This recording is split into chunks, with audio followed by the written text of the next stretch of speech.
ತುಮಕೂರು ಜಿಲ್ಲೆಯ ಕುಣಿಗಲ್ನಲ್ಲಿ ವೀರಶೈವ ಲಿಂಗಾಯತ ಸಮಿತಿ ವತಿಯಿಂದ ನಿನ್ನೆ ಹಮ್ಮಿಕೊಳ್ಳಲಾಗಿದ್ದ ಬಸವ ಜಯಂತಿ ಕಾರ್ಯಕ್ರಮದಲ್ಲಿ ಕೇಂದ್ರ ಜಲಶಕ್ತಿ ಹಾಗೂ ರೈಲ್ವೆ ರಾಜ್ಯ ಸಚಿವ ವಿ ಸೋಮಣ್ಣ ಪಾಲ್ಗೊಂಡರು. ಕಾರ್ಯಕ್ರಮದ ಅಂಗವಾಗಿ ಆಯೋಜಿಸಲಾಗಿದ್ದ ಭವ್ಯ ಮೆರವಣಿಗೆಯಲ್ಲಿ ಬಿಜೆಪಿ ಮುಖಂಡ ಡಿ ಕೃಷ್ಣಕುಮಾರ್ ಮತ್ತಿತರರು ಭಾಗವಹಿಸಿದ್ದರು.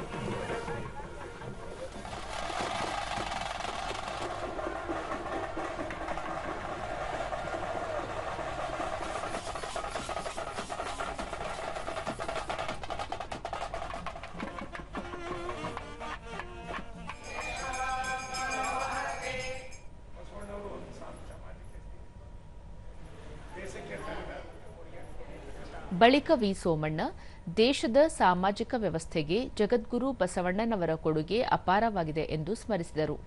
ಬಸವಣ್ಣನವರ ತತ್ವಾದರ್ಶಗಳನ್ನು ನಾವೆಲ್ಲರೂ ಜೀವನದಲ್ಲಿ ಅಳವಡಿಸಿಕೊಂಡು ಪಾಲಿಸಬೇಕು ಎಂದು ಹೇಳಿದರು.